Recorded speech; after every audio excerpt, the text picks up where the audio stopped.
Mabuti na lang talaga mahilig akong bumili ng herbs and spices kahit hindi pa kailangan. Dahil lately nga, nahihilig kaming kumain ng hot pot sa labas. Nung binilang ko kasi, parang almost 5 times a month kami kumakain ng hot pot sa labas. Ang gastos, 'di ba? Kaya naman naisipan kong gayahin na lang yung soup base nila. Ang mala soup.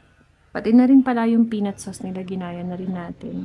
At mabuti na lang din, meron akong stock ng mga ganitong klase ng meat. Bukod kasi sa marami akong recipe na pwedeng gawin sa ganitong klase ng meat, madali pa siyang lutuin. Next time, ipapakita ko sa inyo kung saan ako bumibili ng mga ganitong klase ng meat. Super quality, malinamnam at malambot ang mga meat nila. Minsan kasi pag bumibili ako sa iba, nalalansahan ako dun sa pork, bukod sa matigas yung beef. Kaya pandemic days pa lang, sa kanila na talaga ako bumibili. Itong malaso pala, pwede niyong i-adjust yung anghang niya depende sa gusto niyo. In-adjust ko lang siya sa lasa na kaya ng anak kong bunso.